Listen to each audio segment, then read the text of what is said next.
Hi hello welcome to our channel. నేను మీ సిరి. ఈరోజు మనం చెప్పుకోబోయే కథ మిస్సెస్ అగస్త్య పార్ట్ 107.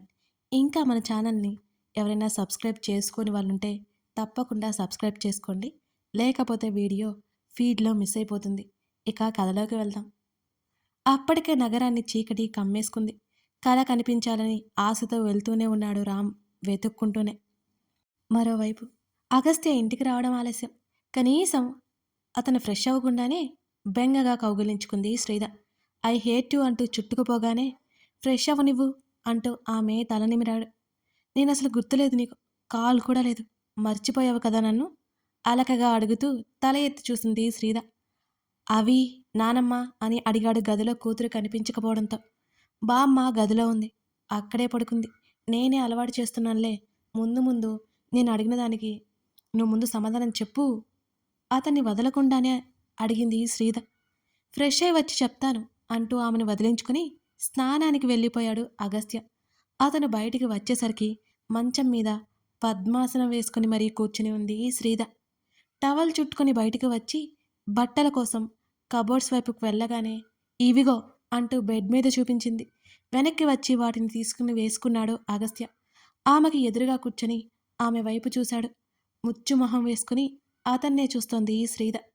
నవ్వు దాచుకుంటూ నిద్రొస్తుందంటూ ఆమెను పట్టించుకోకుండా ఆవలించుకుంటూ ఆ పక్కనే పడుకున్నాడు అగస్త్య. శ్రీధకి ఒళ్ళు మండిపోయింది. ఒక్క క్షణం ఆగకుండా అతని చేతిని గట్టిగా లాగింది. కళ్ళు తెరిచి అలిసిపోయాను సెనోరిటా అని అన్నాడు. ఆ మాటకి ఇంక కదిలించలేదు శ్రీధ. నిజంగానే అలసిపోయి ఉంటాడు. నిన్ననగా వెళ్ళాడు. అసలు నిద్ర ఉందో లేదో, తను వచ్చి రాగానే విసిగిస్తుందా ఆలోచిస్తూనే ఒకవైపుకు తిరిగి పడుకునిపోయింది శ్రీధ. అయినా తనకి పొద్దునుంచి ఒక్కసారైనా కాల్ చేశాడా? సరే, టైం లేదు అనుకుందాం. కనీసం హోటల్ నుంచి ఎయిర్పోర్ట్కి వెళ్ళే దారిలో అయినా కాల్ చేయొచ్చు కదా. మ్మ్హ్మ్. లేనే లేదు. అలాగే కళ్ళు తెరిచి ఆలోచిస్తోంది. దగ్గర దగ్గర 4 ఏళ్లుగా అన్ని గంటలు అతనికి దూరంగా లేదు. ఏదో వెలితిగా ఉంది ఆమెకి. నిద్రపోవడానికి ప్రయత్నించింది శ్రీధ. అతని చేయి నెమ్మదిగా ఆమెను చుట్టుకోగానే ఉలిక్కిపడి కళ్ళు తెరిచింది. ఆమె పొట్ట చుట్టూ చెయ్యేసి దగ్గరికి లాక్కున్నాడు అగస్త్య. పట్టించుకున్నట్టే మళ్ళీ కళ్ళు మూసుకుని పడుకుంది శ్రీధ. అతని పెదవులు ఆమె మెడ మీద తడుముతున్నాయి. మరింత గట్టిగా కళ్ళు మూసుకుంది శ్రీధ. అతని పెదవుల స్పర్శ ఆమె చెంప మీదకి చేరింది. అతను మరి కాస్త పైకి లేచి ఆమె చెవి కింద ముద్దు పెట్టుకున్నాడు. ఓయ్, ఇక్కడ ఉంది నా సెనోరిటాయేనా? ఇంత బుద్ధిగా పడుకుందేంటి? నాకేంటో సందేహంగా ఉందే. కొంచెం క్లారిటీ ఇస్తే బావుంటుంది గుసగుసగా అన్నాడు అతను. ఆమె పెదవులు విచ్చుకున్నాయి. నాకు కూడా నిద్ర వస్తుంది. ఇప్పటి వరకు అతను కావాలని యాక్టింగ్ చేశాడని అర్థమై సీరియస్గా చెప్పింది శ్రీధ. నాకు రావట్లేదే అంటూ ఆమె గడ్డాన్ని మునిపంటితో నెమ్మదిగా కొరికాడు. కీచుగా అరుస్తూ ముఖం ముడిచి వెల్లెలకిలా తిరిగి అతని వైపు చూసింది శ్రీధ. ముడుచుకున్న ఆమె మూతి మీద ముద్దు పెట్టుకున్నాడు. అతన్నే చూస్తోంది శ్రీధ. ఐ మిస్డ్ యూ ఎలాట్ అన్నాడు ఆర్తిగా ఆమె చెక్కిలి మీద చుంబిస్తూ. ఆమె పెదవులు ఈసారి సంశయం లేకుండా విచ్చుకున్నాయి. అతని చుట్టూ చెయ్యేసి దగ్గరికి లాగి నేనైతే నిన్నసలు మిస్ అవ్వలేదు అంటూ మూతి తిప్పింది శ్రీధ. అయినో అంటూ సన్నగా నవ్వాడు అగస్త్య. ఇక చాలే పడుకో అని పెద్ద దొంగ, కోపాన్ని కాసేపు కూడా ఉండనివ్వడు అని అనుకుంది శ్రీధ. అతని చెయ్యి ఆమె టీషర్టు దాటి నడుం మీదకి చేరింది. అతని కళ్ళవైపు చూసింది. నిన్ను కంప్లీట్లీ మిస్ అయ్యాను, అర్థమవుతుందా? కంప్లీట్లీ. అతని స్వరం చాలా చాలా గుసగుసగా వచ్చింది. ఆమె ముఖం పక్కకు తిప్పుకుంది. ఆమె చెక్కిళ్ళు ఎర్రబడ్డాయి. అతని ముఖం ఆమె నాభి దగ్గర చేరింది. అతని తలని తనకేసి అదుముకుంది. అతని పెదవులు ఆమెని ఉక్కిరి బిక్కిరి చేస్తున్నాయి. అతని తలని పైకి లాక్కుంది. ఎంత బిల్డప్ ఇచ్చావు అంటూ చిరుకోపం నటించింది. ఆమె టీషర్ట్ మరి కాస్త కిందకి లాగి ఆమె హృదయం మీద ముద్దు పెట్టుకున్నాడు అగస్త్య. ఆమె మాట్లాడలేకపోయింది. ఇద్దరి మధ్య దూరాన్ని అతను మెల్లిగా కరిగించే పనిలో పడ్డాడు. ఆమె వేడి నిట్టూర్పులు ఆ గది అంతా నెమ్మదిగా పాకాయి. అతనిస్తున్న గాఢ చుంబనాలకి ఆమె చలించిపోతోంది. ఆమెని ఎంత మిస్ అయ్యాడో మాటలతో కాకుండా చేతల్లో చూపిస్తుంటే ఆమె తాళలేకపోతోంది. ఆమె పెదవులు అందుకుంటూ ఆమెలో అంతకంతకు కరిగిపోతున్నాడు మిస్టర్ అగస్త్య. అతని ప్రేమను ఇష్టంగా భరిస్తోందామె. రామ్ ఆశతో వెతికి వెతికినా కళ్ళజాడైతే కనిపించలేదు. అతనికి పిచ్చి పట్టినట్టు అనిపిస్తోంది. ఎందుకో తెలియకుండానే కళ్ళలో నీళ్లు. ఇక తన కోసం ఆమె ఉండదు అనే ఫీలింగ్. వెతికి వెతికి రాత్రి 10 గంటలకి ఇంటికి బయలుదేరాడు. మిస్ అయితే కంప్లైంట్ ఇవ్వచ్చు. కానీ ఆమె కావాలని వెళ్ళిపోయింది. ఎక్కడని వెతుకుతాడు? ఇల్లు 2 కిలోమీటర్లు ఉండగా బైక్ ఆగిపోయింది. అలాగే నడిపించుకుంటూ ఇంటికి బయలుదేరాడు రామ్. రామ్ నడుస్తుండగా డాక్టర్ ఇల్లు కనిపించింది. ఒకవేళ వీడు ఏమైనా చేయలేదు కదా అనే సందేహం. అంతలోనే కల రాసిపట్టిన ఉత్తరం గుర్తొచ్చింది. డాక్టర్ ఇంటి ముందు బైక్ పెట్టి లోపలికి నడిచాడు రామ్. చాలా విసుగ్గా తలుపులు విరక్కొట్టాడు. ఆ డాక్టర్ తలుపు తెరవలేదు.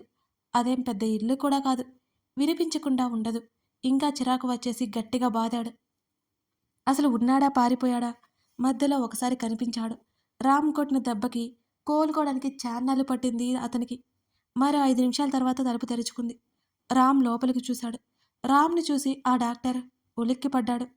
అతని శరీరమంతా చెమటలు అలుముకున్నాయి. రామ్ ఆవేశంగా లోపలికొచ్చాడు. వీడు భయపడుతున్నాడంటే కళ గురించి వీడికేమైనా తెలిసి ఉంటుందా అని ఆలోచించాడు రామ్. లోపలికి వచ్చిన రామ్కి అర్ధనగ్నంగా బెడ్ మీద ఒక అమ్మాయి కనిపించింది. ఆ డాక్టర్ వైపు చూడగా విషయం ఏంటో అర్థమైపోయింది. ఆ అమ్మాయి గబుక్కున దుప్పటి చుట్టుకుని బాత్రూంలోకి పరిగెత్తింది. డాక్టర్ వైపు అసహ్యంగా చూస్తూ, కలని చూసావా అని అన్నాడు సీరియస్గా. నేను చూడలేదు సార్, నేను చూడలేదు. ఆమె గుడిలో కనిపించింది అని అన్నాడు భయంగానే. ఏంటి? రామ్లో ఉత్సాహం వచ్చింది ఒక్కసారిగా. అవును సార్, నేను ఆమెను అసలు కదిలించలేదు. అదే భయంతో చెప్పాడు.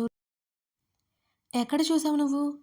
రామ్ ముందుకు వచ్చి అడగడంతో అడ్రస్ చెప్పాడు అతను. ఎప్పుడు చూసావు అని అడిగాడు రామ్. ఈవినింగ్ 7కి చూశాను. నేనసలు పట్టించుకోలేదు సార్. నిజం. రామ్ కొట్టిన దెబ్బలు ఇంకా తన ఒంటి మీద ఉండడంతో అతనికి కూడా వణుకు పుడుతోంది. రామ్ ఒక క్షణం ఆగకుండా బయటికి పరిగెత్తాడు. తను ఆ టైంలో ఆ గుడి వైపుకి వెళ్ళాడు కానీ లోపలికైతే వెళ్ళలేదు. అంటే కళ అక్కడే ఉంది. బైక్ అక్కడే వదిలేసి పరిగెత్తాడు రామ్. దాదాపు 2 కిలోమీటర్లు ఉంటుంది. అలాగే పరిగెత్తుకుంటూ వెళ్తుంటే ఆయాసం వస్తోంది అతనికి. తీరా అతను వెళ్ళేసరికి గుడి మూసేసి ఉంది. ఒక్కసారిగా అతనికి నీరసం వచ్చేసింది. గుడి బయట తాళాలు వేసి ఉన్నాయి. ఒకవేళ లోపల ఉందా? గేటు మీద నుంచి ఎక్కి లోపలికి వెళ్ళాడు. లోపలంతా చీకటి. కీచురాల శబ్దంతో భయం కొలిపేలా ఉంది. మొబైల్ టార్చ్ ఆన్ చేసుకుని వెతకడం మొదలుపెట్టాడు రామ్. అక్కడ పడుకున్న పూజారి కనిపించాడు. రామ్ని చూడగానే అతను కూడా భయపడ్డాడు.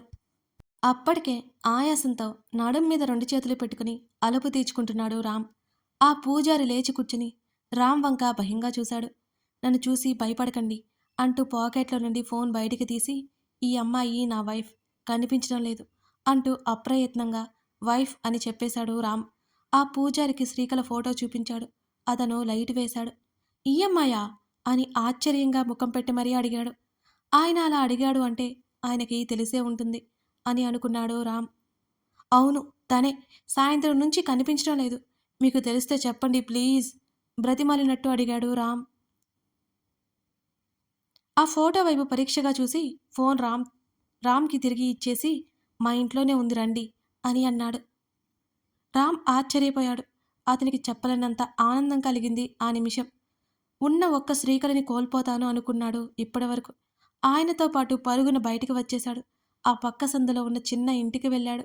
అంత రాత్రివేళ తలుపు కొట్టడంతో ఆ పూజారి భార్య ఎవరు అన్నట్టు చూసి భర్తను చూడగానే లోపలికి దారిచ్చింది. ఆ అమ్మాయి ఎక్కడా? భార్యని అడిగాడు. రామ్ ఆతృతగా చూస్తున్నాడు అప్పటికే. ఆవిడ రామ్ వైపు ఎవరు అన్నట్టుగా చూస్తోంది. ఇతను ఆ అమ్మాయి భర్త అన్నాడు భార్య చూపులకి అర్థం తెలుసుకొని.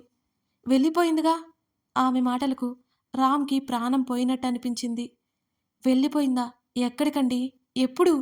కంగారుగా అడిగాడు రామ్. పావుగంట అవుతుంది బాబు. ఎటు వెళ్ళింది? ఈ సందు చివరి వరకు వెళ్ళే వరకు చూశాను బాబు. రామ్ ఇంకొక క్షణం ఆలస్యం చేయకుండా బయటికి పరుగు పెట్టాడు. తను ఎటు వెళ్ళిందో వాళ్ళ వెనక నుంచి పిలుస్తున్నా అతను వినిపించుకోలేదు. చేతికి అందినట్టే అంది జారిపోయినట్టుంది కళ. దారిలో కనిపిస్తున్న చిన్న చిన్న షాపుల దగ్గర కళ ఫోటో చూపిస్తూ అడిగాడు రామ్. అప్పటికే షాపులు క్లోజ్ అవుతున్నాయి. ఎవరికీ తెలియదు అంటున్నారు. ఎటు వెళ్ళాలో అసలు అర్థం కావడం లేదు. రామ్‌కి బైక్ పంక్చర్ చేయించుకొని తిరగాలి అనుకున్నాడు. కల ఇక్కడే ఎక్కడో ఉండి ఉంటుంది అనిపించింది. అతను వేగంగా ఇంటి వైపుకి అడుగులు వేశాడు. ఆ డాక్టర్ ఇంటి ముందు ఉన్న బైక్ మళ్ళీ నడిపించుకుంటూ తన ఇల్లు దాటిన తర్వాత ఉండే షాప్‌కి వెళ్ళబోయాడు రామ్.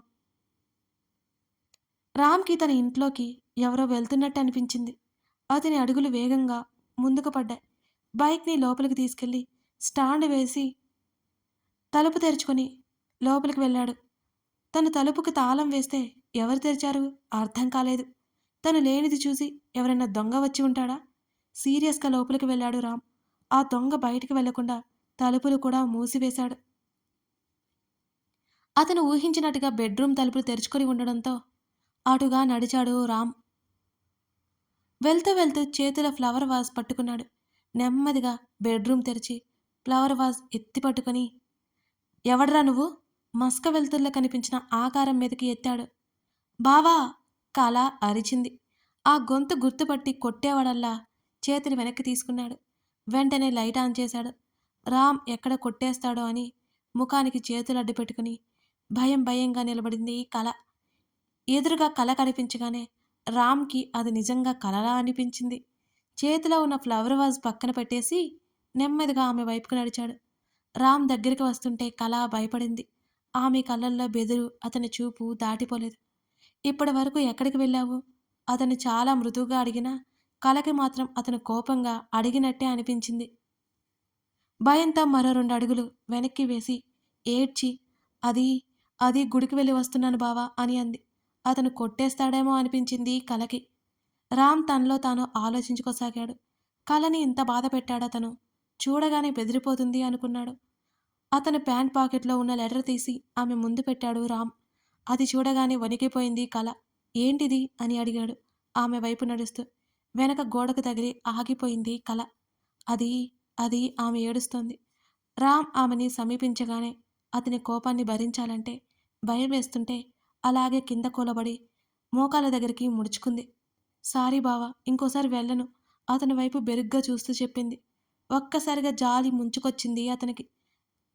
ఆమె ముందు మోకాళ్ళ మీద కూర్చున్నాడు. అది చూసి కళ ఆశ్చర్యపోయింది. ఆమె భుజాలు పట్టుకొని పైకి లేచాడు రామ్. ఆమెను దగ్గరికి లాగి గట్టిగా హత్తుకున్నాడు. కొడతాడో తిడతాడో అనుకున్న కళ అతనలా చేయడంతో బొమ్మలాగా బిగుసుకుపోయింది ఒక్కసారిగా. అదే ఆశ్చర్యంతో కళ్ళు పెద్దవి చేసి మరీ చూస్తోంది కళ. నువ్వు కూడా నన్ను వదిలేసి పోదామనుకున్నావా? రామ్ స్వరం బొంగురుపోయింది. అతని మాటలకి కళ సమాధానం చెప్పలేనట్టు మిన్నుకుండిపోయింది. I'm sorry. I'm sorry. I'm సారీనే. నేను నీతో ఇంత రక్షంగా ఉన్నానని నువ్వు చెప్పే వరకు నాకు తెలియదు. నిన్ను చులకనగా చూడలేదే. నిన్ను నా హక్కు అనుకున్నాను అంటూ రామ్ ఉద్వేగంగా చెబుతున్నాడు. కళ ఇంకా షాక్‌లోనే ఉంది రామ్ మాటలు వింటూ. ఆ మాటలకి సమాధానం లేనట్టు నిలబడ్డట్టు ఉంది. ఆమె ముఖాన్ని చేతుల్లోకి తీసుకుని ఆమె కళ్ళు తుడిచాడు.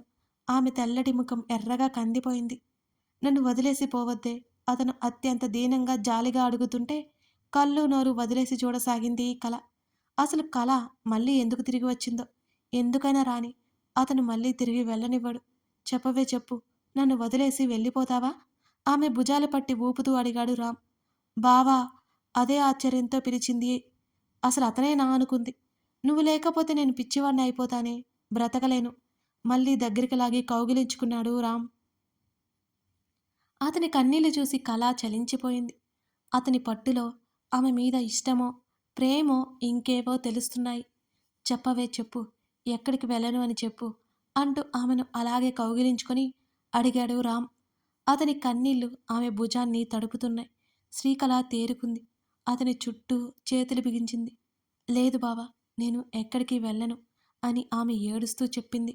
అబద్ధం చెప్పకే అంటూ దూరం జరిగి ఆమె ముఖంలోకి చూశాడు రామ్. లేదు బావా, నా మీద ఒట్టు వేసి చెప్తున్నాను. నేను ఎక్కడికి వెళ్ళను. నిన్ను వదిలి ఎక్కడికి వెళ్తానో చెప్పు అని కళ కన్నీళ్లతోనే అడిగింది. మళ్ళీ కళని కౌగిలించుకున్నాడు గట్టిగా. అప్పటికే అతను తిరిగి తిరిగి అలసిపోయి ఉన్నాడు. నీకోసం పిచ్చివాడిలా తిరుగుతూనే ఉన్నానే. ఆమె హృదయం దగ్గర ముఖం దాచుకున్నాడు. అతన్ని చూస్తేనే అర్థమైంది కళకి. ఇలా రా బావా అంటూ బలవంతంగా దూరం జరిపి ఆమె మంచం మీద కూర్చోబెట్టింది అతన్ని. కథ కొనసాగుతోంది. అదన్నమాట.